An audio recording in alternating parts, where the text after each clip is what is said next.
minha gente. Aleluia, aleluia.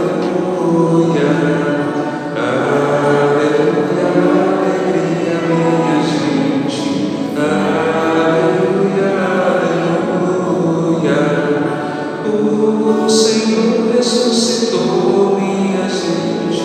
Ele está vivo em nosso meio. Aleluia, aleluia, alegria, minha gente. Aleluia, aleluia. Aleluia, alegria, minha gente. Aleluia, aleluia. O sepulcro está vazio, minha gente. O Senhor ressuscitou. Aleluia, aleluia, alegria, minha gente. Aleluia, aleluia. Aleluia, alegria, minha gente. Aleluia, aleluia. O Senhor esteja convosco. Ele está no meio de nós. Proclamação do Evangelho de Jesus Cristo segundo João. Glória a vós, Senhor.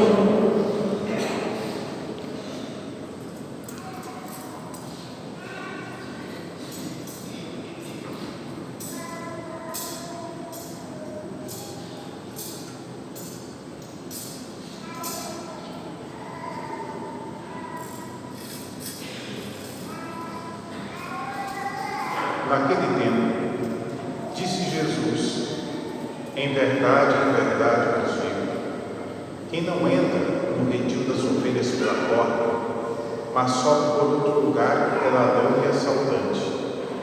Quem entra pela porta é o pastor das ovelhas. A esse o porteiro abre e as ovelhas escutam a sua voz. Ele chama as ovelhas pelo nome e as conduz para fora. E depois de fazer sair todas as que são suas, caminha à sua frente e as ovelhas o seguem, porque conhecem a sua voz. Mas não seguem um estranho, antes fogem dele, porque não conhecem a voz dos estranhos. Jesus contou-lhe esta parábola, mas eles não entenderam o que ele queria dizer. Então Jesus continuou: em verdade vos digo, eu sou a porta das ovelhas. Todos aqueles que vieram antes de mim são ladrões e assaltantes, mas as ovelhas não os escutaram. Eu sou a porta.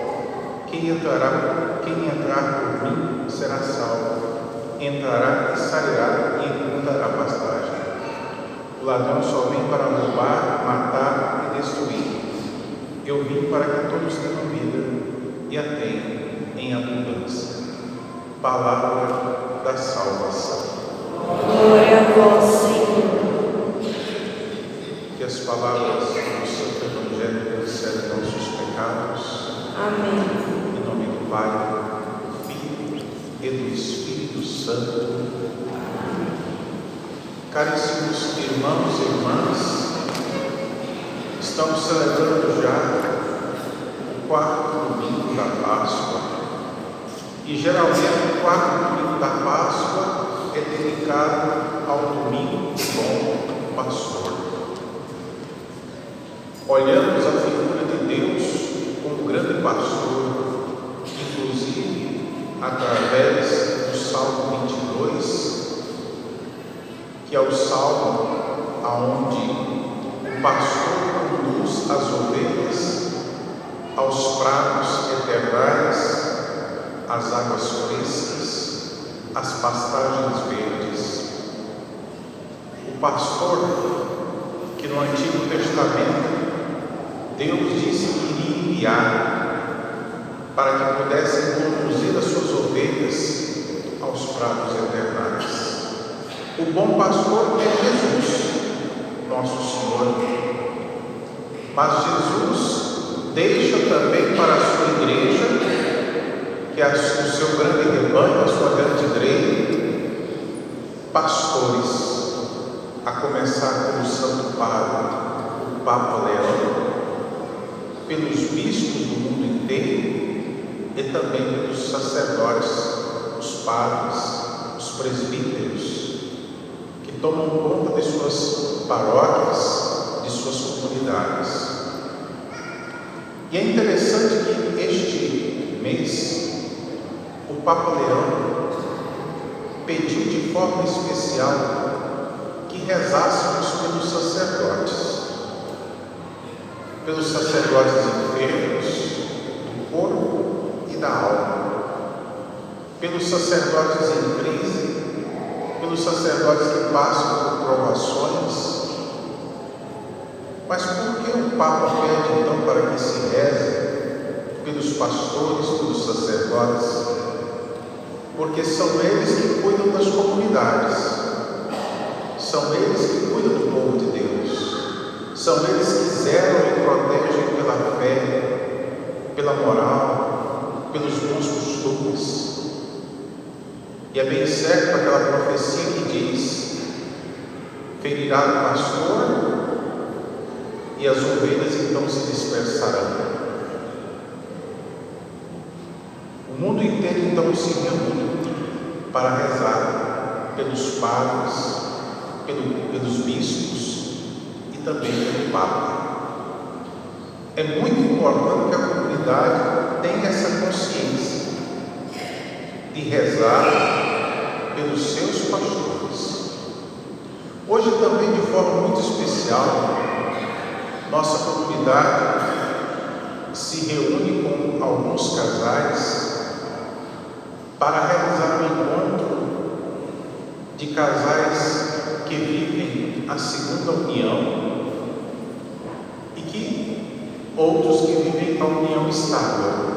O que significa isso? Casais que são casados, que vivem casados, mas não possuem um matrimônio católico, matrimônio cristão. São casados somente no civil, ou então nem no civil não são casados, mas não possuem impedimento algum para casar. E de forma muito providencial este encontro acontece no domingo com o pastor. O bom pastor é aquele que dá a vida pelas ovelhas, mas na tradução do grego, a palavra pastor, o nome pastor, significa poimeno,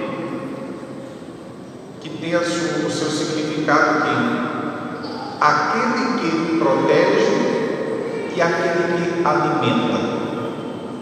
O pastor é esse, que protege, mas ao mesmo tempo que alimenta as suas ovelhas. O que isso tem a ver com o encontro? O encontro ele tem também por nome Jesus como pastor, porque esses casais também são essas ovelhas que ao longo do tempo, principalmente eu falo daqueles que vivem em segunda união, muitas vezes são recriminados ou discriminados por muitas pessoas. Porque o casamento não deu certo, você vive em segunda união, então você não pode participar das coisas de Deus. Quem disse isso? Quem falou isso? A igreja não disse isso. E segundo a pedagogia do Papa Francisco, na sua encíclica Amoris Laetitia, a alegria do amor, ele diz que devemos buscar estes casais, devemos buscar estes filhos e filhas de Deus para trazê-los novamente ao rebanho de Deus. É claro que a igreja não pode iludir e a igreja também não pode mentir diante da sua situação, mas todas as situações precisam ser analisadas com um carinho muito especial, porque às vezes muitos casamentos não existiram. Muitos casamentos houve somente o teatro. Como assim, padre? Casamentos que são nulos, Às vezes as pessoas chegam no padre e perguntam assim: padre, tem como anular o meu casamento? Não existe nenhuma possibilidade de anular nenhum casamento. Essa é a grande realidade. Não existe nenhuma possibilidade de anular nenhum casamento. Mas existe a possibilidade de provar que ele é nulo desde o começo. Ou seja, que ele nunca existiu. E esse é o papel primeiro da igreja, que cuida. Muitos casamentos não existiram. Muitos casamentos, desde a sua origem, são nulos. E é papel da igreja orientar esses casais, para que não vivam, principalmente com esta dor de não poder participar plenamente, integralmente da igreja. E quando eu digo plenamente, integralmente, eu estou falando da Eucaristia. O ano passado nós fizemos também este encontro, e ao perguntar aos casais o que mais lhe doía no coração, eles diziam: padre, é a falta da recepção da Eucaristia. E nós sabemos que os casais da segunda união estão privados da Eucaristia, não porque a igreja é ruim, mas porque a igreja entende que é melhor que eles não recebam a Eucaristia do que recebê-la de qualquer forma e provocar em si a própria condenação. Por isso a igreja acompanha, por isso a igreja orienta, por isso a igreja cuida. E neste encontro de hoje, nós vamos rezar, escutar, partilhar e rezar. Essa é a pedagogia do Papa Francisco. É isso que o Papa nos pedia através da sua encíclica Amoris Laetitia. Escutar cada história, escutar os dramas familiares que esses casais muitas vezes passaram e hoje tentam redescobrir uma nova forma de viver. Também existem outras pessoas, outros casais que não têm nenhum impedimento para receber o sacramento do matrimônio. Mas eles precisam ter consciência de que grande papel e de que grande é este sacramento. O sacramento do matrimônio não é um sacramento de experiência, não é brincadeira, meus queridos irmãos e irmãs, receber o casamento na Igreja Católica. O casamento ou o matrimônio, ele tem duas propriedades essenciais: a unidade e a insolubilidade. A unidade, que quer dizer que agora não são mais duas pessoas, mas uma só pessoa, uma só carne. E isso remete à fidelidade do casal. A Igreja Católica prima pela fidelidade do casal. E a indissolubilidade significa que o casamento é até a morte, até que a morte os separe. A igreja não abre brecha como o mundo, que diz da seguinte forma: vamos nos casar, se não der certo, a gente separa. Quando uma pessoa chega para casar-se na igreja, buscando o sacramento do matrimônio, com essa mentalidade, o casamento já é ruim. O casamento já não existe desde a sua raiz. Por quê? Porque eu não casei com a intenção de ser para a vida eterna. Eu não casei com a intenção de ser para toda a vida, mas eu casei pensando que, se eu não for feliz, então eu tenho o direito de me separar e de buscar a felicidade. Ontem tivemos aqui na igreja o sacramento do matrimônio dentro da celebração da Eucaristia, que, diga-se de passagem, estes dois sacramentos de serviço, o sacramento da ordem e o sacramento do matrimônio, eles precisam e devem ser realizados dentro da Eucaristia, porque a Eucaristia é o centro de toda a vida da igreja.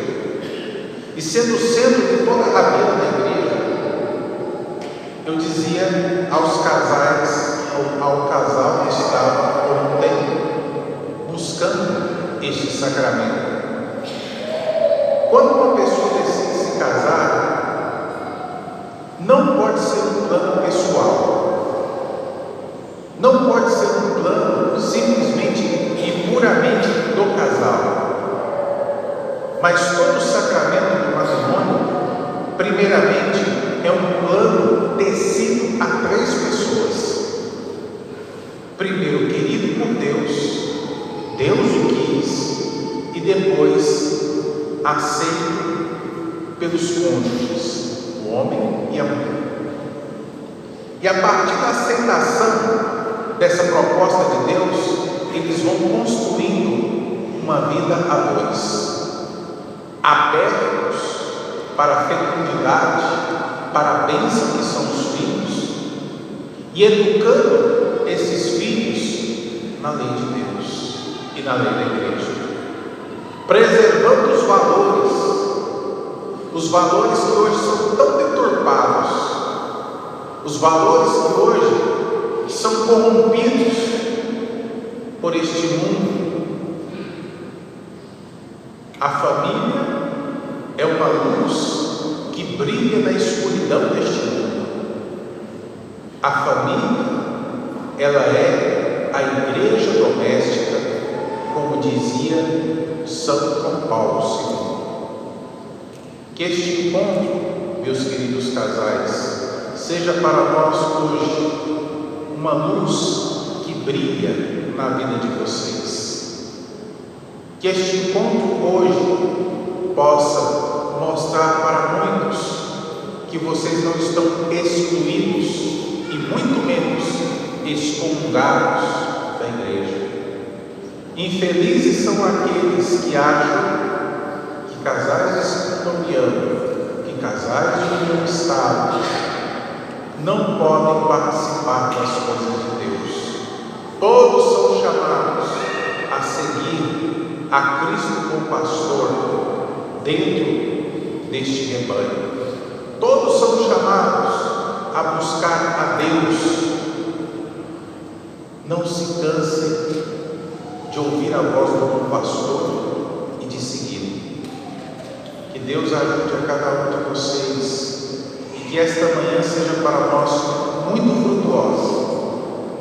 Deus tem muito a falar aos nossos corações e nós precisamos escutar. E ao escutar, precisamos ter a obediência da fé,